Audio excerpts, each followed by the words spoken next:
오늘 본문에서 특별히 우리 눈에 이렇게 탁 띄는 단어가 있습니다. 이 본문은 11조에 대해서 강조할 때 사용하는 많이 사용되곤 하는 그런 본문입니다. 그리고 소위 헌금설교의 대표적인 본문이 되기도 합니다. 성도님들은 헌금 생활을 잘하고 계신가요? 이 질문은 듣는 사람도 그리고 이 질문을 하는 사람도 참 부담스러운 질문입니다. 하고 싶지 않고 또 듣고 싶지도 않은 그런 어떤 질문이죠. 왜냐하면 사람이 돈에 대해서 민감하다라는 것을 이제 서로가 다 알고 있고 간혹 이 헌금으로 인해서 상처를 받아 교회를 떠났다라는 이야기를 종종 듣기 때문입니다. 목사가 헌금 생활 잘하고 계신가요? 라고 하면 목사가 왜 헌금을 강요하지? 라고 하면서 이제 어떤 부담을 갖기도 하고 상처를 때론 받기도 하고 하는 일들이 이 헌금이라는 그 부분에서 그 주제에서 나타납니다. 이전에 보면 요즘은 이제 별로 그런 일들이 없는 것 같아요. 이전에는 교회 갔더니 돈 내라는 얘기만 하도 해서 나는 교회 안 나간다. 매번 목사가 나와서 하는 얘기가 헌금, 돈, 뭐 이 얘기만 한다. 그래서 난 교회 안 가. 라는 분들이 계시기도 했고, 교회에서 건축을 하는데 헌금을 너무 강요해서 너무 강요하기도 하고 또 헌금을 많이 한 사람만 대접받더라. 라고 하는 분들도 이제 어렵지 않게 만날 수 있었습니다. 아마도 한참 우리 한국 교회가 양적으로 성장했던 당시에 이제 양적으로 성장하니까 작은 예배당에서 있을 수 없고 큰 예배당을 지어야 하고 큰 예배당을 지으려고 하니까 짓는 김에 조금 더 크게 져볼까, 좀 더 좋게 져볼까 라고 하는 욕심들이 이제 있던 시기에 그런 일들이 있었던 것 같습니다. 그때의 영향이 있는 것인지는 잘 모르겠지만 정당한 어떤 신앙의 한 부분으로서의 헌금에 대해서 말하면서도 이것이 신앙의 정당한 한 부분인데 그래서 분명히 이것을 강조해야 되는 부분임에도 불구하고 부담이 되는 것이 사실이고 그래서 이제 조심스러워지는 것이 사실입니다. 그리고 11조에 대하여서 이전에는 11조 성경에 쓰여 있으니까 11조를 해야 한다라고 이렇게 생각하던 때가 있습니다. 그런데 지금은 한국 교회가 신학적으로 사고하는 면에 있어서 크게 성장했습니다. 신학적인 사고가 이제 시작되면서 11조에 대해서 그렇게 성경에 쓰여 있으니까 11조 해야 되는 거다라고 이렇게 간단하게 이해하지 않는다라는 것입니다. 더 신학적인 사고를 하게 됐다라는 것이죠. 그런데 안타까운 것은 듣고 싶은 것만 듣는 죄악된 속성이 있어서 신학적 사고를 해도 더 깊이 있게 더 끝까지 하나님께서 기뻐하시는 뜻이 무엇인지 그 안에서 신학적 사고를 해야 될 텐데 죄성 가운데서 신학적 사고를 한다라는 거예요. 그러다 보니까 11조에 대해서 열심히 듣고 나서 11조는 성경이 우리에게 요구하는 의무사항이 아니다 라는 것까지만 생각하는 것이죠. 그러놓고 이제 그렇게 결론을 짓고 성경에서 11조를 우리에게 의무화시키지 않았다. 라고 이제 생각하면서 11조를 안 해도 된다라는 자유함을 안고 이제 떠난다라는 것입니다. 물론 11조에 대해서 자유하셔도 됩니다. 11조 하지 않으셔도 돼요. 결론까지 들으셔야 합니다. 여기까지만 들으시면 안 되고. 그런데 이 자유함은 우리의 죄악된 본성에 따른 자유함인지 진리에 따른 자유함인지를 잘 분별해야 합니다. 우리의 본성에는 돈을 사랑하는 마음이 있습니다. 독일의 철학자인 발터 베냐민이라는 분은 이런 말을 했다고 합니다. 돈은 유사 전능성을 준다. 돈이 마치 그 전능함에 비슷하게, 비슷한 어떤 그 전능성을 준다라고 말하는 것이죠. 돈을 가지면 못할 일이 없을 것처럼 느껴진다라는 것입니다. 돈의 그 힘에 기대면 마치 자신이 전능한 존재라도 된 것처럼 착각하며 돈의 노예가 되어간다라는 것입니다. 인간은 하나님처럼 되고 싶어 하다가 타락하더니 돈의 힘을 빌려서라도 전능자의 흉내를 내고 싶어 하는 것 같습니다. 그래서 돈을 많이 갖기를 바라고 그러한 삶을 동경하며 유사 전능자의 삶을 살고 싶어 합니다. 그런데 성경이 헌금에 대하여 말씀하는 내용을 더 들어야 우리는 유사 전능성이라는 돈이 주는 속임수에 넘어가지 않을 수 있고 돈의 노예가 되지 않을 수 있습니다. 11조가 성경이 우리에게 요구하는 의무가 아니다라는 것에서 끝나지 말고 성경이 말하는 것을 더 들어야 한다는 것이죠. 거기까지만, 그건 우리의 죄악된 본성이, 돈을 살아가는 우리의 죄악된 본성이 듣고 싶은 것만 들은 것입니다.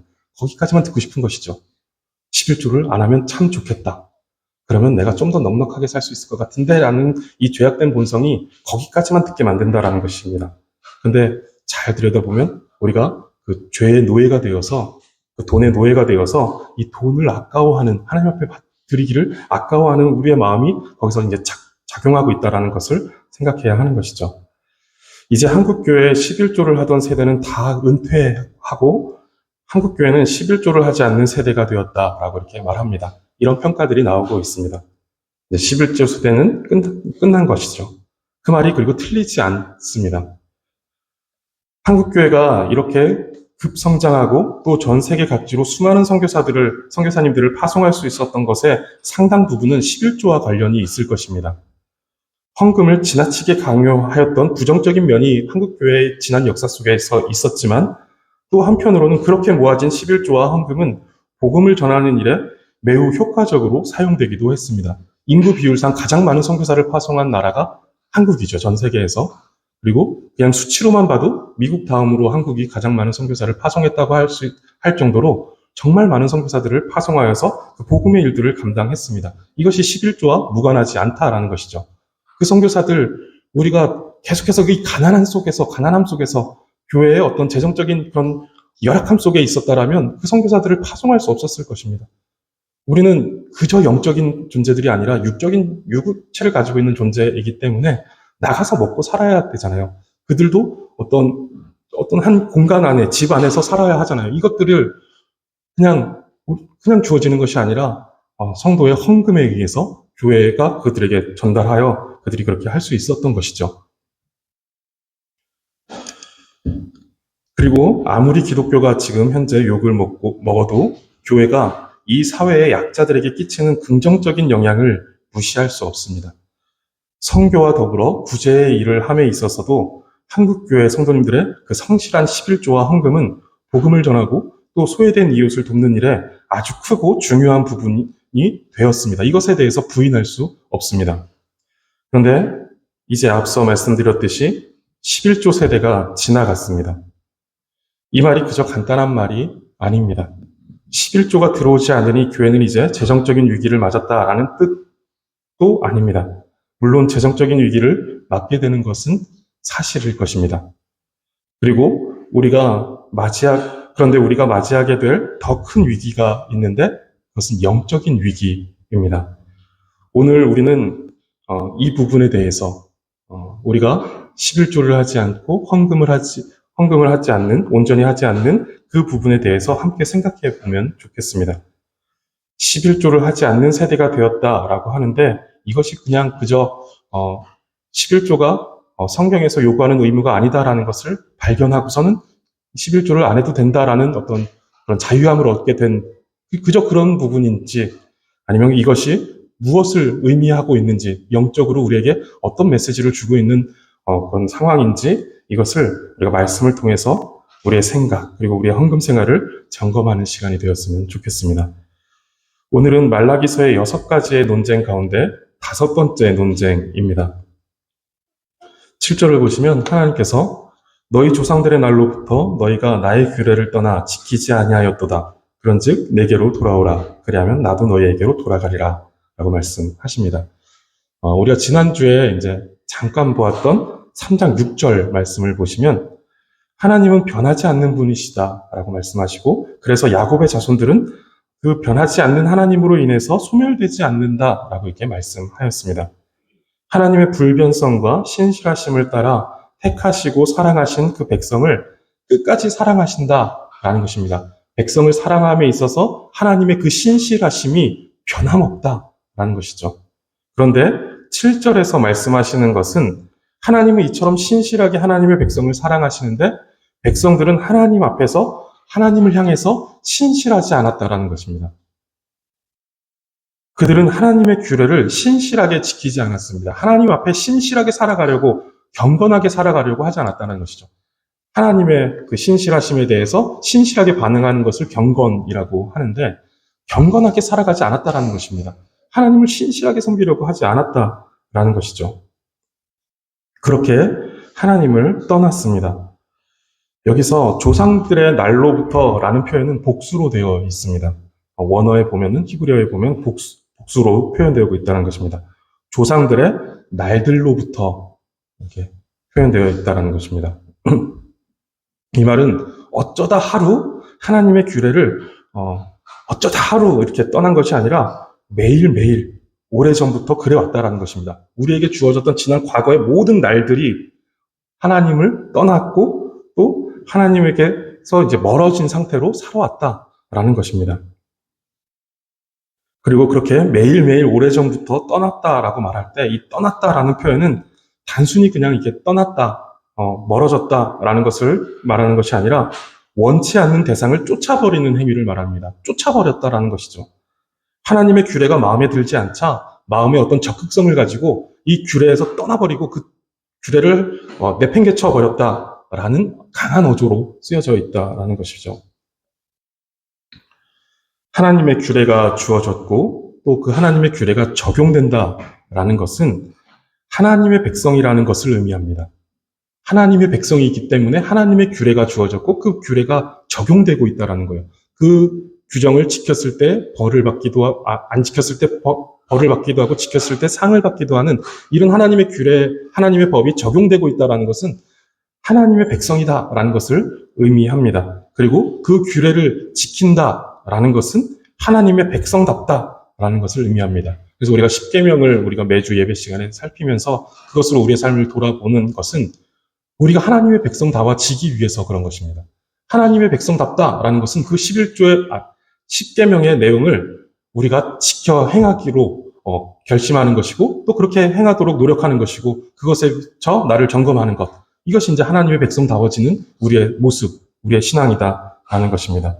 그런데 지금 이 백성들은 하나님의 백성이라는 정체성과 하나님의 백성답게 사는 그 삶의 규정과 원리를 싫어하고 그것에서 떠나버렸다라고 이렇게 말하고 말씀하는 것입니다. 하나님은 그런 백성에게 돌아오라라고 이렇게 말씀하십니다. 즉 회개하여 하나님의 백성으로 그리고 하나님의 백성다움으로 다시 회복하라고 이렇게 말씀하시는 것이죠.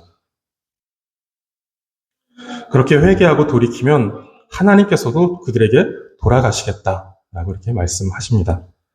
마치 하나님께서 하나님을 떠난 백성들에게서 그들처럼 돌아서신 것처럼 이제 표현하고 있는데, 그러니까 백성들이 떠났는데 너희가 돌이키면 나도 돌아가겠다. 마치 하나님도 돌아서셨던 것처럼 말씀하고 있는데, 이것은 하나님께서 돌아서셨다. 이것은 이제 하나님의 불변성, 하나님의 신실하심과 좀 이렇게 상충되어 보이죠. 그런데 상충되어지는 것이 아니라 하나님께서 돌아서신 것이 아니라 그들이 돌아섰지만 돌이켜 다시 돌아온다라면 탕자의 아버지가 저 멀리 다시 돌아오는 아들을 알아보고 달려가서 맞이하듯이 그 돌이킨 백성을 맞아주시겠다라는 것입니다.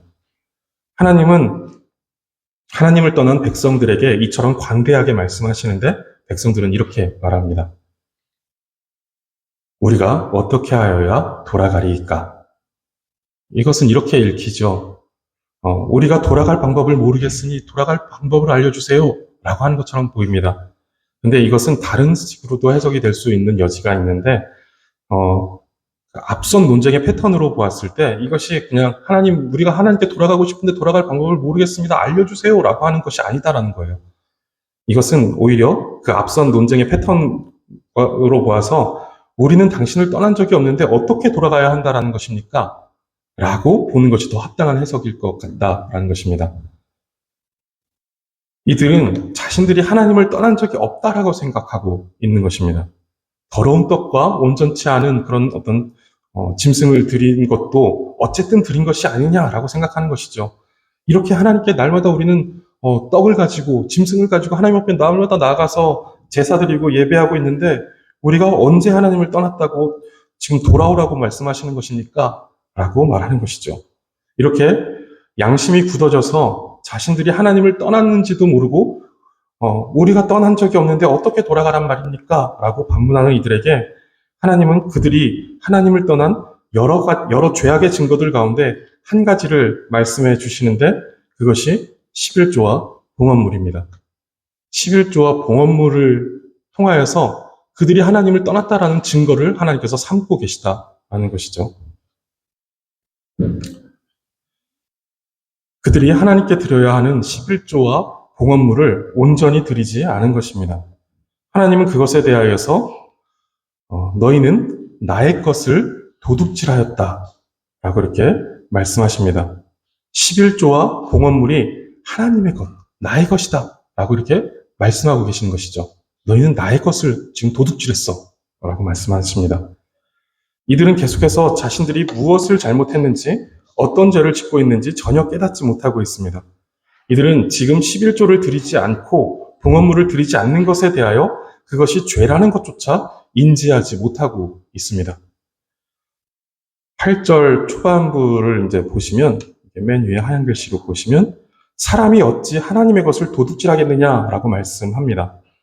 여기서 사람은 히브리어로 아담이라는 단어가 사용되었고 하나님은 엘로힘이라는 단어가 사용되었습니다. 우리에게 너무 익숙한 단어들이죠. 이 단어들은 창조와 깊은 관련이 있는 단어들입니다. 흙으로 만들어진 연약한 인간의 특성을 보여주는 아담이라는 단어와 전능하신 능력으로 태초에 무에서 유를 창조하신 그 창조주로서의 정체성이 강조된 엘로힘이라는 이 단어를 사용하셔서 온 우주 만물이 하나님의 소유라는 것을 말씀하고 있습니다. 하나님이 전능자로서 그 전능한 능력으로 온 우주 만물을 창조하셨다. 온 우주 만물이 하나님께서 만드신 하나님의 것이다. 라는 것이 이제 이 하나님이라는 엘로힘이라는 이 표현에 담겨져 있다라는 것이죠. 그런데 한낱 피조물이 하나님의 것을 도둑질할 수 있겠느냐라고 하는 이 극명한 대조를 사람이 어찌 하나님의 것을 도둑질하겠느냐라는 것으로 표현하고 있는 것입니다. 그리고 여기서 도둑질한다라는 말은 몰래 와서 밤에 몰래 이렇게 살금살금 들어와서 훔쳐가는 것, 이것을 말하는 것이 아니라 강도처럼 들어와서 강제로 빼앗아가는 것을 말합니다. 그러니까 10계명, 8계명을 어긴 것보다 훨씬 더 심각한 죄를 짓고 있는 그런 형태를 말하고 있는 것이죠. 아예 대놓고 들어와서 훔쳐가는 것입니다. 마치 탕자가 빤히 살아계시는 아버지에게 가서 분명히 아버지 지금 살아계신데 내가 받을 유산을 미리 좀 주세요 라고 이렇게 말하는 것이죠. 마치 자신의 것을 요구하듯이 뻔뻔하게 아버지에게 가서 나의 것을 달라라고 얘기하는 것입니다. 이것은 아버지의 것인데 아직 살아계신데 근데 내 것을 달라라고 하는 것이죠. 내가 받을 유산을 달라. 그러니까 이 이스라엘 백성들은 지금 하나님의 것을 자기 것처럼 취하였다라는 것입니다. 이렇게 도둑질했다라는 말이 그런 것이다라는 것이죠. 땅에 있는 모든 것은 하나님의 것입니다. 하나님은 하나님의 것으로 하나님의 백성의 필요를 공급하십니다. 그리고 그것을 알고 자신의 삶이 하나님의 공급하심에 의존되어 있다는 것을 인정하고 증명하는 표지로서 11조와 봉헌물을 드리는 것입니다. 그렇기 때문에 11조를 드리지 않았다라는 것은 자신의 삶이 하나님의 공급하심에 의존되어 있지 않다라는 의존되어 있다라는 것을 인정하지 않는 것이고 자신에게 있는 것들이 자신의 것이라고 생각한 것입니다. 이것이 내 것이 아니라 하나님의 것이다 라고 했을 때 우리는 마땅히 11조와 봉헌물로 하나님의 것임을 증명해야 하고 고백해야 되고 인정해야 되는 면이 있는데 그렇지 않았다라는 것입니다. 그런데 우리는 공수래 공수거라고 말하듯이 빈손으로 왔다가 빈손으로 갑니다. 우리는 아무것도 가지고 오지 않았습니다. 우리의 것이 아무것도 이 세상에 없는 상태에서 우리는 왔다라는 것이죠. 우리의 것이 아무것도 없는 상태로 우리는 이 땅에 왔습니다.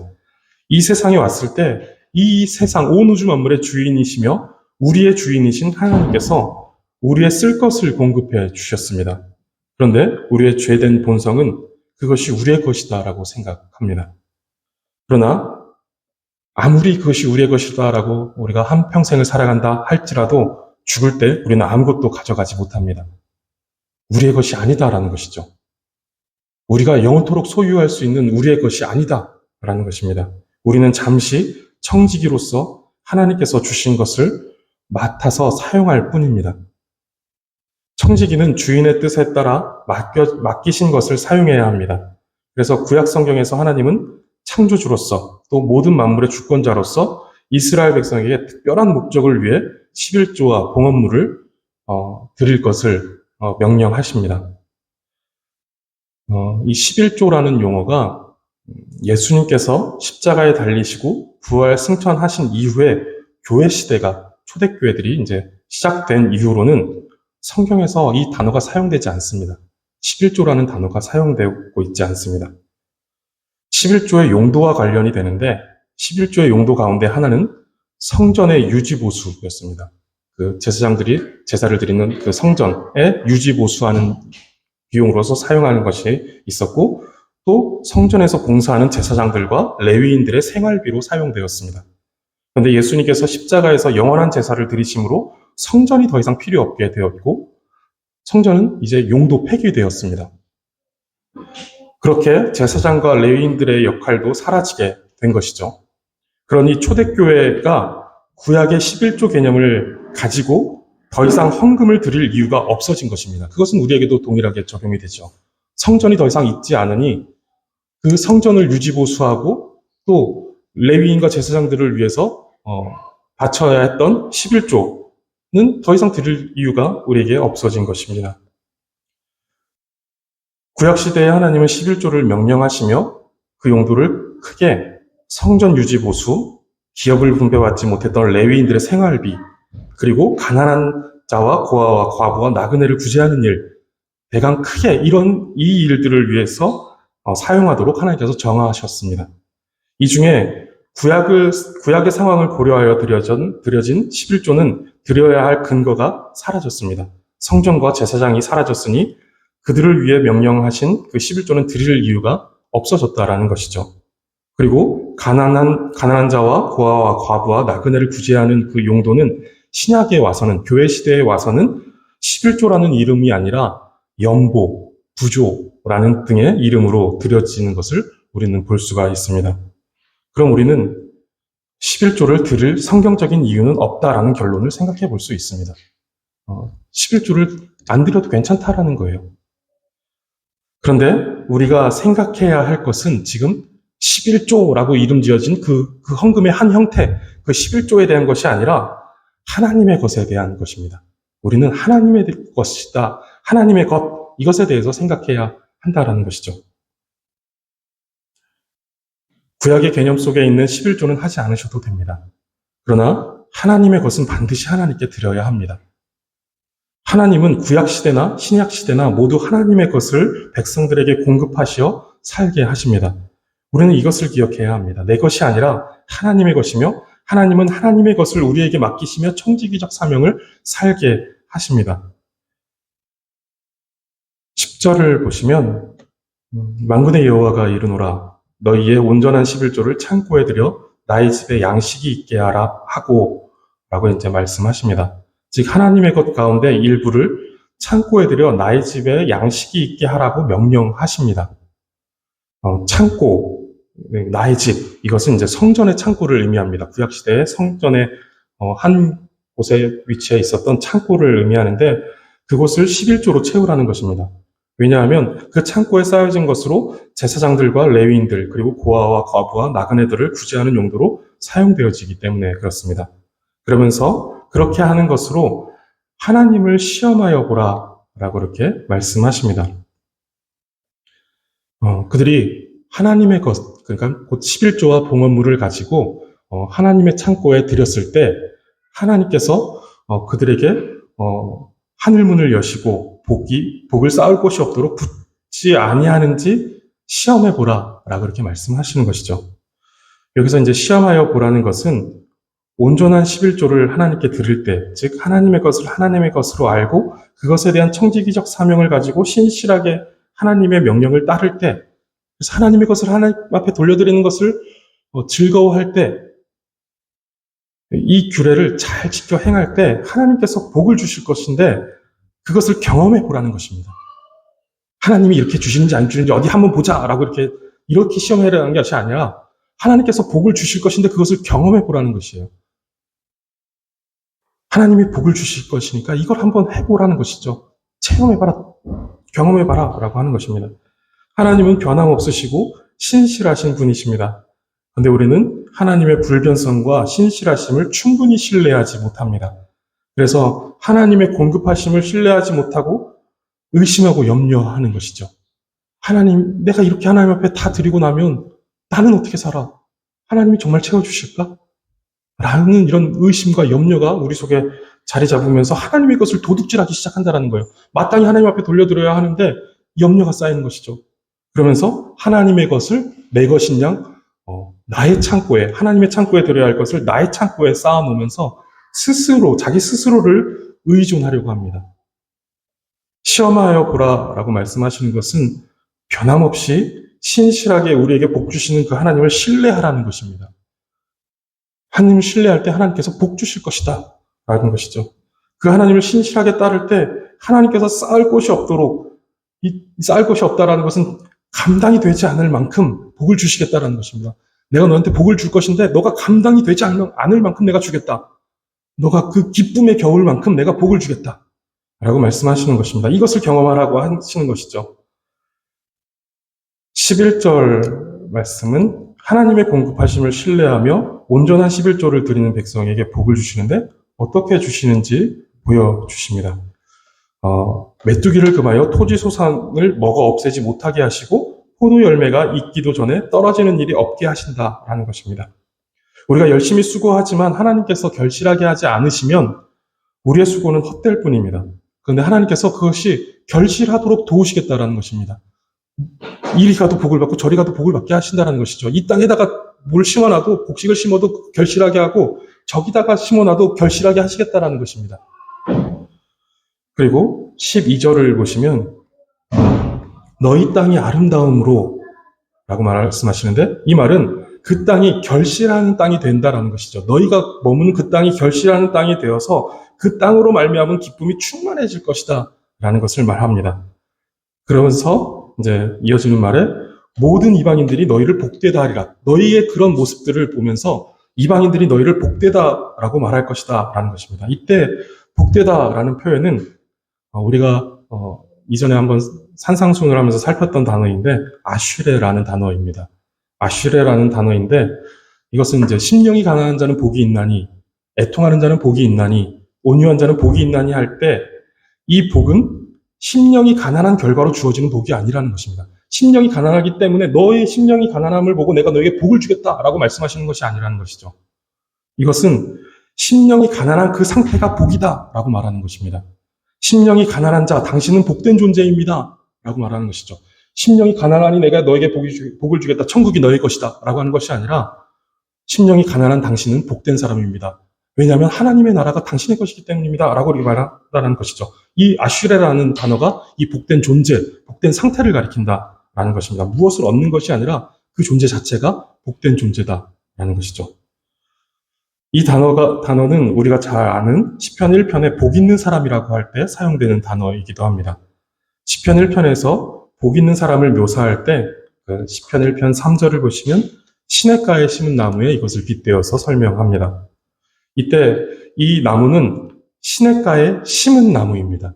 즉 누군가에 의해서 그 자리에 심겨진 나무다라는 것입니다. 내가 스스로 가서 그 자리에 박힌 것이 아니라 누군가에 의해서 심겨졌다라는 것입니다. 그 나무의 주인에 의해서 심겨졌다라는 거예요. 그리고 그 나무가 심겨진 시냇가도 팔레스타인 지역에 보면 그 기후에 따라서 그 우기 때에만 그 시냇가가 이제 만들어지는, 시내가 만들어지는 그런 경우가 있는데 그런 그 간헐적으로 생겨지는 그런 그런 시내가 아니라 인공적으로 만들어진 시내를 말합니다. 즉, 하나님께서 만드신 시내라는 것이죠. 그래서 마르지 않는 시내가 된다는 거예요. 팔레스타인 지방에서 흐르는 그 시내는 우기 때에만 흐르는데, 근데 하나님께서 만드신 시내는 계절과 상관없이 언제나 흐른다라는 거예요. 즉, 하나님께서 만드신 그 마르지 않는 시내에 하나님께서 택한 나무를 심어 놓으시고 풍부한 물을 공급하시면서 철을 따라 열매를 맺고 잎사귀가 마르지 않는 형통하고 복된 그 나무 같은 존재가 복 있는 사람이다 라는 것입니다. 이방인들이 너희를 복되다 하리라 라고 할 때 그 복되다 하는 그 모습은 이런 모습이다라는 것이죠. 이 사람이, 이 존재가 정말 복된 존재다. 이 사람 돈이 많네? 라는 것을 보는 것이 아니라 이 사람이 어딜 가든 복을 주시는 그 하나님을 보게 되는 것이죠. 그러면서 이방 사람들이, 하나님을 모르는 사람들이 그 사람을 보면서 복된 존재다 라고 말하게 하신다라는 것입니다. 우리가 받을 복이 그런 복이다라는 거예요. 100만 원을 11조하면 200만 원을 주신다라는 이런 식의 복이 아니라 복을 피할래야 피할 수 없는, 형통하지 않을래야 형통하지 않을 수 없는 그런 복된 존재가 되게 하신다라는 것입니다. 감당할 수 없는 복을 하늘문을 여시고 부어주신다라는 거예요. 100만 원 11조하고 200만 원을 더 벌면 그것이 감당할 수 없는 복이 될까요? 1억을 11조하고 10억을 벌면 감당할 수 없는 복이 될까요? 하나님 감당할 수 없습니다. 돈 그만 주세요. 라고 하는 그런 복이 될까요? 그런 것들로는 우리의 인생이 복되어지지 않습니다. 아무리 많은 돈을 쌓아놓고 창고에서 쌓아놓고 은행에서 VIP 대접을 받는다 해서 우리가 복되어지지 않는다라는 거예요. 우리의 인생은 돈이 아니라 이 땅의 다른 어떤 것이 아니라 하나님이 필요합니다. 그래서 시편 기자는 73편에서 하나님을 가까이 함이 내게 복이다 라고 말합니다.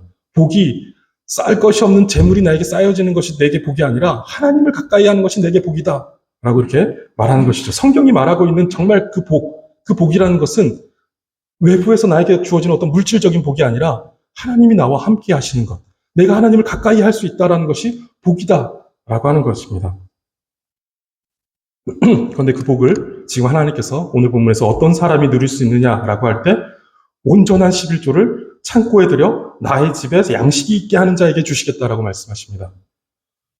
수입의 10분의 1을 드리는 사람을 말하는 것이 아닙니다. 앞서 말씀드렸듯이 구약의 11조 개념은 끝났습니다. 우리에게 더 이상 그런 식으로 이 말씀이 적용되어서 주어질 수 없다라는 거예요. 그런데 그 11조가 가지고 있던 더 중요한 개념인 그 11조는 하나님의 것이다라는 것입니다. 그 하나님의 것을 하나님의 것으로 인정하고 하나님의 창고에 드리는 것은 구약시대나 신약시대나 지금 우리의 시대나 동일한 신앙의 원리로 작용합니다. 하나님의 것을 하나님의 것으로서 청지기적 사명을 가지고 사용하는 것, 이 원리는 동일하다라는 거예요. 그래서 구약시대에는 11조를 통해 성전 보수와 레위인 생활비, 그리고 가난한 자의 구제 등으로 사용되었다면 초대교회 이후로는 11조라는 이름은 사용되지 않지만 연보와 부조와 봉헌 등의 이름으로 하나님의 것을 하나님께 드리는 것으로 계속해서 표현되고 있다는 것입니다. 이때 그러면 그 봉헌의 양, 헌금의 양은, 액수는 얼마나 되었을까요? 구약에서 11조라고 말하고 있지만 그 10분의 1을 가리키는 것은 아닙니다. 이 사람들이 드렸던 그 11조의 평균을, 그 봉헌, 11조와 봉헌물을 평균을 내보면 수입의 23.3%를 봉헌했다라고 합니다. 많게는 40%까지도 봅니다. 10분의 4를 하나님 앞에 드리고 10분의 2, 3을 하나님 앞에 드렸다라는 것입니다. 10분의 1을 드리면서 할 바를 다 했다라고 할 수 있는 규례가 아니었다라는 거예요. 그런데 신약에 와서는 규정적으로 얼마를 헌금하라고 말씀하고 있지는 않습니다. 그런데 이제 몇몇 구절들을 보시면 사도행전 11장 29절에서는 그 힘대로 해라. 힘이 닿는 만큼 하라는 것이죠. 고린도전서 16장 2절에서는 수입에 따라 해라. 네가 얼마를 벌면 그 얼마를 버는 것에서 얼마를 너를 위해 쓰고 그 나머지를 하나님 앞에 드려라 라고 하는 식인 것이죠. 그리고 고린도후서 8장 3절에서는 그들이 힘대로 할 뿐 아니라 힘에 지나도록 자원하여 하나님의 그 은혜와 성도 섬기는 일에 참여하였다는 것이죠. 마게도니아 사람들이 힘들었습니다. 그들도 넉넉한 삶을 살지 않았는데 예루살렘 교회가 힘들다라는 소식을 듣자 이 마게도니아 사람들이 힘에 지나도록 자신의 것들을 내어놓았다는 것이죠. 그 성도를 섬기는 일, 교회를 섬기는 일에 참여하고자 그렇게 헌금하였다라는 것입니다. 그리고 은혜를 따라서 삭개오는 소유의 절반을 하나님 앞에 드렸고 바나바는 모든 소유를 하나님 앞에 드렸습니다. 그러나 이 정도는 되어야 하나님의 것을 인정하는 신앙 고백이지 라고 하는 기준을 절대화할 수는 없습니다. 절반을 바쳐라, 모든 재산을 바쳐라, 뭐 이렇게 말할 수가 없다라는 것입니다. 이단 사이비가 그렇게 해서 빚을 져서라도 헌금해야 복을 받는다라고 말하는데 그것은 분명히 잘못된 것이다라는 것이죠. 예수님의 십자가로 인해서 구약의 개념을 따라 드려지던 11조는 의미가 없어졌습니다. 그렇지만 교회 시대에도 교회 공동체가 있고 구약의 성전이 있었듯이 교회가 있고 교회 공동체가 있고 또 목회자가 있으며 유지해야 되는 교회당이 있고 구제와 선교 등의 그 하나님의 일들, 그 사역들이 있습니다. 이런 것들은 성도의 헌금에 의해서 감당하게 됩니다. 비록 성경이 말하는 11조의 개념은 지금 시대에 그대로 적용할 수는 없지만 그 원리적인 면에서 우리는 동일한 개념을 가지고 하나님 앞에 헌금해야 한다는 것입니다. 그런데 절대화할 수 없는 그 봉헌의 액수와 돈을 사랑하는 우리의 죄된 본성을 거스르기 위한 어떤 적정한 선이 필요한데 그 선이 없으면 우리는 한없이 우리의 욕심을 따라서 하나님 앞에 드리는 것을 적게 할 것이고 또 이것이 절대화되어 있지 않으니까 우리는 얼마나 헌금해야지 이것이 적당한지를 모르기 때문에 그것에 대해서 이제 적정한 선이 필요하다라는 것이죠. 그리고 교회와 교회 사역을 위한 실제적인 지침으로서 우리는 그 어떤 적절한 선이 필요한데 한국 교회는 그것에 대해서 11조를 가르쳤습니다. 그리고 그 예배 모범을 작성했던 그 종교 개혁자들 그들도 10분의 1 이상을 할 것을 가르쳤습니다. 그래서 이 10분의 1이라는 11조라는 이것은 여전히 적절한 기준으로 우리에게 제시되어지고 있다는 것입니다. 그런 면에서 11조는 성도에게 있어서 합리적인 헌금의 기준이 될 수 있습니다. 성전이 용도 폐기되고 또 교회가 세워지면서 구약의 11조 개념은 의미가 없어졌습니다. 그러나 교회가 세워진 이후에도 교회에 맡겨진 사역이 있고 여전히 우리 사회에는 돌봄이 필요한 이들이 있습니다. 교회는 주님 오시는 날까지 이 일을 감당해야 하는데 이 일들이 하나님 앞에 헌금 드리는 그 헌금을 통해서 되어진다라는 것입니다. 하나님의 것을 하나님의 창고에 드리는 그것을 통해서 그 창고를 통해 하나님께서 사용하신다라는 것이죠. 성경은 우리에게 봉헌의 양을 알려주고 있지는 않지만 고린도후서 9장 7절에서 이렇게 말씀합니다. 각각 그 마음에 정한 대로 할 것이요 인색함으로나 억지로 하지 말지니 하나님은 즐겨내는 자를 사랑하시느니라. 한 가지만 보면 그 마음에 정한 대로 하라라고 하는데 그러니까 갑자기 나 은혜 받았다라고 해서 갑자기 내 소유의 절반을 드리겠습니다. 이런 식으로 하지 말라는 거예요. 계획적으로 그 선을 가지고 하나님 앞에 헌금하라는 거예요. 그리고 인색함으로나 억지로 하지 말아라. 하나님은 즐겨내는 자를 사랑하신다. 라고 이렇게 말씀하십니다. 하나님의 것을 하나님의 것으로 알고 하나님의 나라와 하나님의 교회, 하나님의 영광을 위해 기쁘게 내어놓는 사람을 사랑하시고 복 주십니다. 그리고 그 마음의 상태를 유지하는 것 자체가 하나님을 가까이 하는 복된 상태입니다. 하나님의 것을 하나님의 것으로 인정할 줄 아는 것. 그래서 나의 창고가 아니라 하나님의 창고에 그것을 쌓을 수 있는 것. 이 상태가 복된 상태다라는 것이죠. 왜냐하면 그런 사람을 하나님께서 복되게 하시니까. 쌓을 곳이 없도록 그 사람에게 부어주시니까. 그 사람이 복된 상태에 있는 사람이다라는 것입니다. 그 복된 원리 속에 그 사람이 있는 것이죠. 그러나 오늘 본문이 말씀하듯이 하나님의 것을 하나님의 것으로 알지 못하고 또 하나님의 공급하심을 믿지 못하여 스스로 하나님의 것을 도둑질하는 자는 책망받을 것입니다. 성도님들, 헌금은 하나님의 것을 하나님의 것으로 인정하는 것이고 하나님께서 하나님의 것으로 우리에게 공급하신다라는 것을 신뢰하는 신앙 고백입니다. 그리고 우리의 삶의 원리와 삶의 동력이 이 세상과 같지 않고 우리의 삶의 원리와 동력은 믿음에 있다라는 것을 드러내는 표시가 11조이고 헌금입니다. 나는 내 힘을 의지하지 않고 하나님께서 공급하시는 것을 따라서 살아가는 사람이다 라는 것을 표현하는 것이 11조와 헌금이다 라는 것이죠. 우리가 주님께서 가르쳐 주신 기도를 따라 이렇게 기도하죠. 일용할 양식을 주시옵고 라고 이렇게 기도하는데 그 이상의 것들, 일용할 양식 이외의 것들은 내 것이 아니라 하나님의 것인 줄 알고 나의 창고가 아닌 하나님의 창고에 쌓았다라는 기도가 그것이죠. 일용할 양식을 주시옵고 하나님께서 일용할 양식을 주시는 것을 난 그걸로 살아가겠습니다. 그 이외의 것들은 내 것이 아니니 하나님의 나라와 이웃들을 위해서 내어놓겠습니다. 라는 고백이 그 기도에 담겨져 있습니다. 그렇게 하나님의 것을 하나님의 창고에 들이시기를 바랍니다. 그렇게 주님과 동행하시며 쌓을 곳이 없도록 부으시는 그 하나님의 넘치는 복을 누리시는 성도님들의 하루하루가 되시기를 바라겠습니다. 기도하겠습니다. 하나님, 하나님의 것을 하나님의 것으로 여기며 나의 창고가 아닌 하나님의 창고에 쌓을 줄 아는 믿음의 사람이 되게 하여 주시옵소서. 우리의 죄악된 마음과 이기적인 욕심이 하나님의 것을 나의 것이라고 주장하려고 할 때마다 우리 마음에 강력하게 경고하여 주시고 마땅히 하나님의 것을 인정하는 믿음을 갖게 하여 주시옵소서. 구약의 성도들이 11조를 드리며 하나님의 주인 되심을 고백하였듯이 오늘을 사는 우리도 신실하게 하나님 앞에 헌금 드리며 하나님의 주인 되심을 고백하게 하여 주시옵소서. 하나님의 것이오니 드림에 있어서 인색하거나 억지로 드리지 않게 하시고 기쁘게 드리며 그 복됨을 즐거워하는 우리의 인생이 되게 하여 주시옵소서. 감사드리며 예수님의 이름으로 기도드립니다. 아멘.